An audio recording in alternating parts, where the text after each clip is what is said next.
নমস্কার, মহুয়া বার্তা ইউটিউব চ্যানেলে মহাভারতের ধারাবাহিক পর্বে আপনাকে স্বাগত জানাই। আজকের পর্ব ছলনা করে প্রথমবার পাশা খেলার পরেও যুধিষ্ঠিরকে দ্বিতীয়বার পাশা খেলার জন্য আরও আমন্ত্রণ। চ্যানেলে যারা নতুন তাদের অনুরোধ জানাবো চ্যানেলটি সাবস্ক্রাইব করে মহাভারতের ধারাবাহিক পর্বগুলি শ্রবণ করুন। আসুন আজকের পর্ব শুরু করি।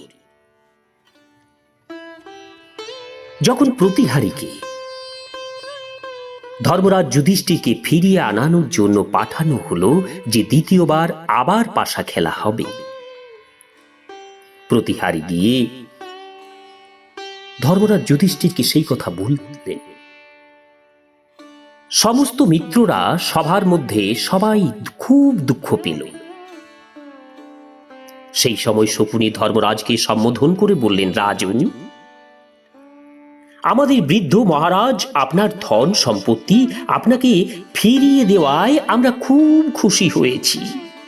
এখন আমরা আরেকটি অন্য পণ রেখে খেলতে চাই। আমরা যদি আপনার কাছে খেলায় হারি তাহলে মৃগচর্ম পরিধান করে ১২ বছর বনে বাস করব এবং ১৩তম বছরে কোন নগরে অজ্ঞাতভাবে বসবাস করব। আর সেই সময় কেউ যদি আমাদের চিনে ফেলে আরো ১২ বছর বনে বাস করতে হবে। আর যদি আমরা আপনাদের হারিয়ে দিই তাহলে আপনাদের মৃগচর্ম ধারণ করে দ্রৌপদীর সঙ্গে ১২ বছর বনে এবং ১৩তম বছরে অজ্ঞাতবাসে থাকতে হবে। অজ্ঞাতবাসের সময় কেউ যদি চিনে ফেলে আবার ১২ বৎসর বনবাস করতে হবে। এইভাবেই ১৩ বছর পূর্ণ হলে আপনারা বা আমরা নিয়মিতভাবে নিজ রাজ্য ফেরত পাব। এই শর্তে আমরা আবার পাশা খেলব। শকুনির কথা শুনে সভাসদরা বিষণ্ণ হলেন। তারা উদ্বিগ্ন হয়ে হাত তুলে বলতে লাগলেন, অন্ধ রাজা ধৃতরাষ্ট্র এই কাজে আসন্ন বিপদকে বুঝতে পারুক কিংবা না পারুক, তার মিত্রদের উচিত তাকে সময় মতো সতর্ক করা, না হলে তারা ধিক্কৃত হবেন। সভাসদদের কথা যুধিষ্ঠিরও শুনলেন এবং বুঝতে পারলেন এবারে কি সাংঘাতিক পরিণাম হতে চলেছে। তবুও তিনি এই ভেবে পাশা খেলতে রাজি হলেন যে কৌরবদের বিনাশের সময় আগত। শকুনি তার স্বীকৃতি পেয়েই পাশা ফেললেন এবং যুধিষ্ঠিরকে বললেন, নাও, এই বাজি আমি জিতে নিয়েছি। খেলায় হেরে পাণ্ডবরা কৃষ্ণ মৃগ চর্ম ধারণ করে বনগমনের জন্য প্রস্তুত হলেন। তাদের এই অবস্থায় দেখে দুঃশাসন বলতে লাগলেন, ধন্য ধন্য, এবার দুর্যোধনের শাসন শুরু হলো। রাজা দ্রুপদ তো খুব বুদ্ধিমান, তিনি কি করে মৃগচর্মধারী পাণ্ডবদের সঙ্গে কন্যার বিবাহ দিয়েছিলেন। পাণ্ডবরা তো নপুংসক, দ্রুপদ কন্যা। এখন পাণ্ডবরা মৃগচর্ম পরে দরিদ্রের মতো বনে বাস করবে। তুমি এখন আর কি করে এদের সঙ্গে বসবাস করবে? এবার কোনো পছন্দসই পাত্রকে বিয়ে করে নাও। দুঃশাসন বলতেই লাগলেন। তখন ভীম ধিক্কার দিয়ে বলে উঠলেন, ওরে ক্রূর, তুই তোর বাহু বলে আমাদের জয় করিসনি, ছলনা বিদ্যার বলে জিতে আকাশ কুসুম দেখছিস। এই সব কথা পাপী বলে থাকে। তুই এই কটু বাক্যের দ্বারা যত পারিস আমার মর্মস্থলে আঘাত করে রে, আমি রণভূমিতে তোর মর্মস্থানে অস্ত্র দিয়ে আঘাত করে আজকের কথা মনে করিয়ে দেব। আজকে যারা ক্রোধ বা লোভের বশে তোদের পক্ষপাতিত্ব করছে, তাদের রক্ষক হয়ে রয়েছে, তাদেরও আমি সবান্ধবে জমপুরীতে পাঠিয়ে দেব। তখন ভীম মৃগচর্ম ধারণ করে দাঁড়িয়েছিলেন। ধর্মরক্ষার জন্যই তারা এই সময় শত্রুকে বধ করতে উদ্যত হননি। ভীমের কথা শুনে দুঃশাসন সেই পরিপূর্ণ সভাকক্ষে এই বলদ, এই বলদ বলে নির্লজ্জের মতো নাচতে লাগলেন। ভীম বললেন, ওরে দুরাত্মা, কুবাক্য বলতে তোর লজ্জা করে না? ছলরা করে সম্পত্তি লাভ করে আস্ফালন করে যাচ্ছিস। এই বৃকোদর ভীম যদি কুন্তির গর্ভে জন্ম নিয়ে থাকে, তাহলে রণভূমিতে তোর বুক চিরে আমি রক্তপান করব। আর যদি তা না হয়, তাহলে যেন আমার পুণ্যলোক প্রাপ্তি না হয়। পাণ্ডবরা রাজসভা থেকে বেরিয়ে এলেন। ভীম সিংহের ন্যায় ধীরে ধীরে চলছিলেন। দুর্যোধন তাকে রাগাবার জন্য ঠিক সেইভাবেই তাদের পিছন পিছন চলতে লাগলেন। ভীম পিছন ফিরে তাকে দেখে বললেন, মূর্খ, এইসব লজ্জাজনক ঘটনার এখানেই সমাপ্তি হবে না। আমি তোর পারিষদদের সঙ্গে তোকে বধ করে শীঘ্রই তোর এই হাসির জবাব দেব। ভীম নিজেকে শান্ত করে ধর্মরাজ যুধিষ্ঠিরের সঙ্গে যেতে যেতে বললেন, আমি দুর্যোধনকে, অর্জুন কর্ণকে আর সহদেব শকুনিকে বধ করবে।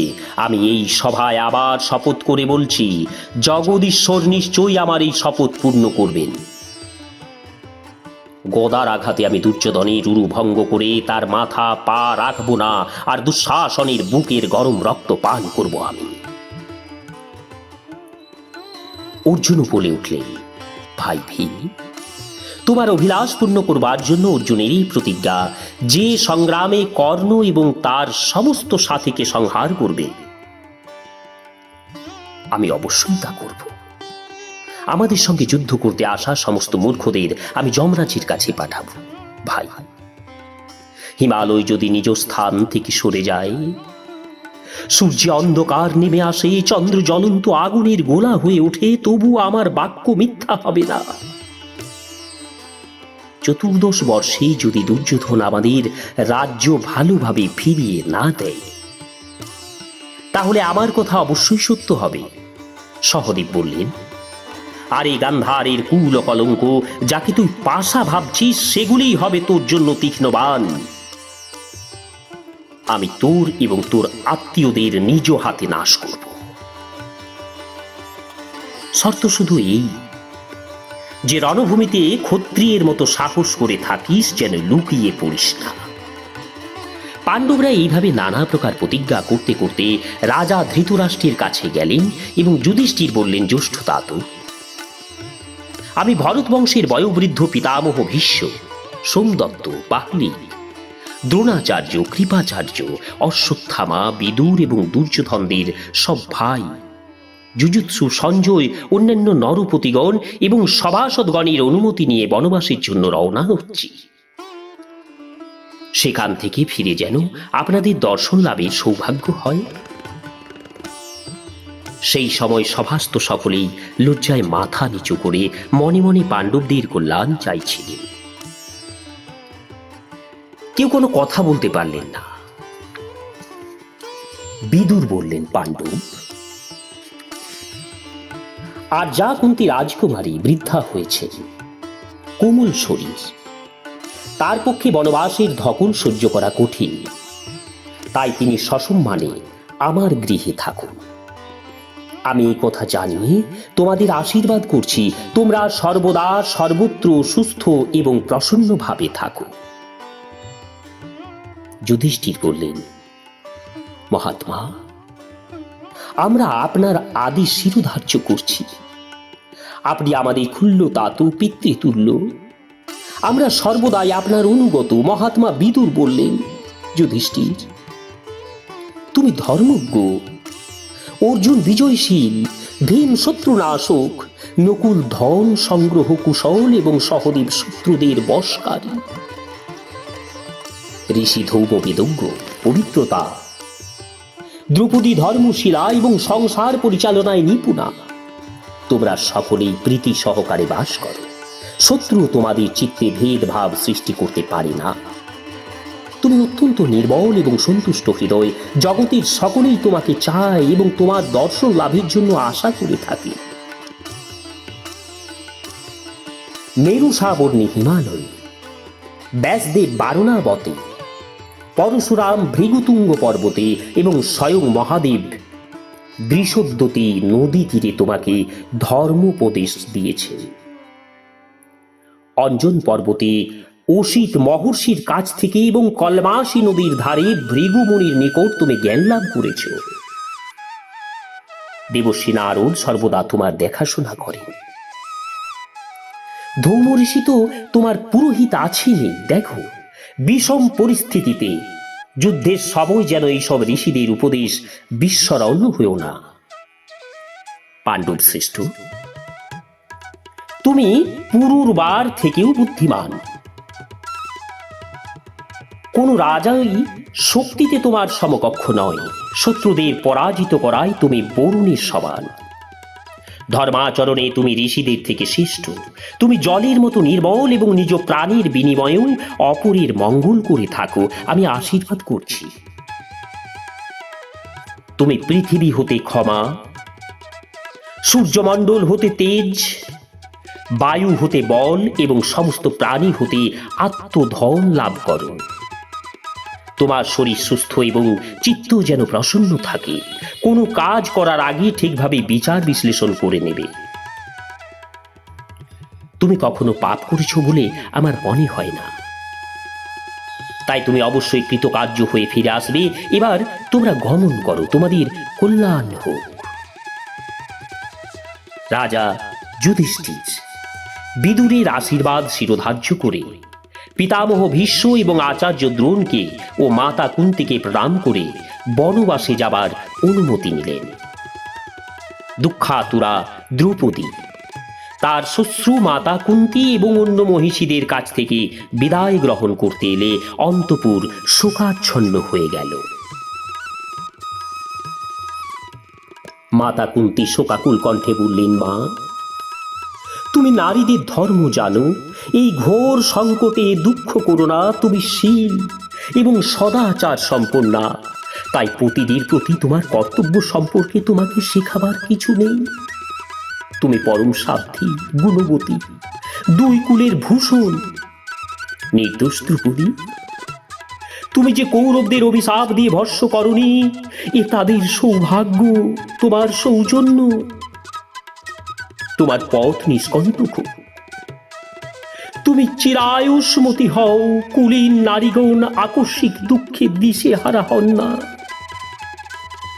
পতিব্রত ধর্ম তোমাকে সর্বদা রক্ষা করবে এবং সর্বপ্রকারে তোমাদের মঙ্গল হবে।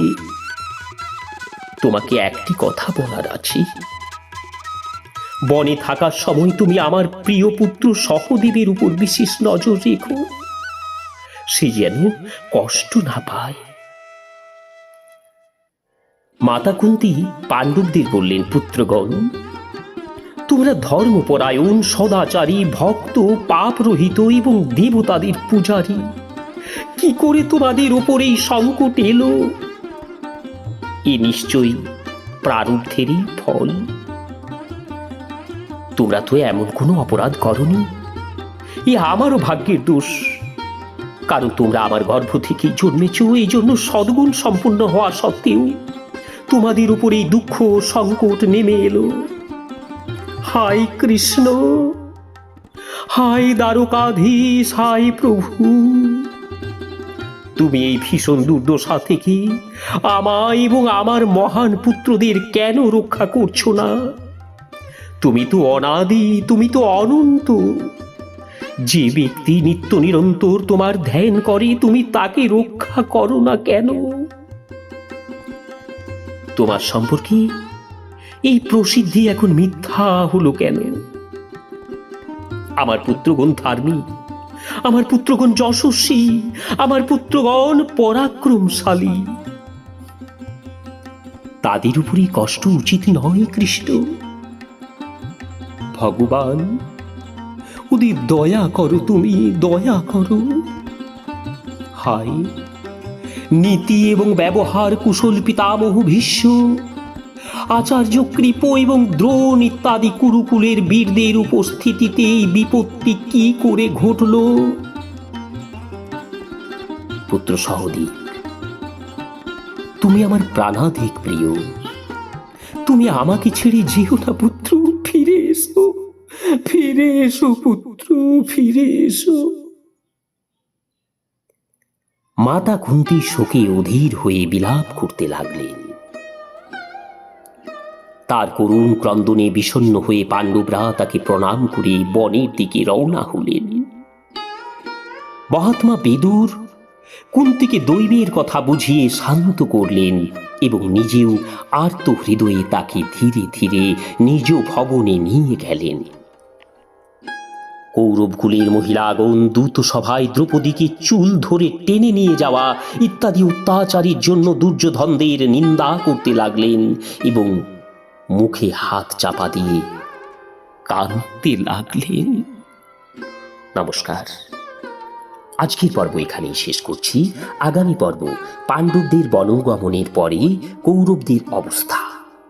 চ্যানেলে যারা নতুন তাদের অনুরোধ জানাবো চ্যানেলটি সাবস্ক্রাইব করে মহাভারতের ধারাবাহিক পর্বগুলি শ্রবণ করুন। রাধে রাধে, হরে কৃষ্ণ।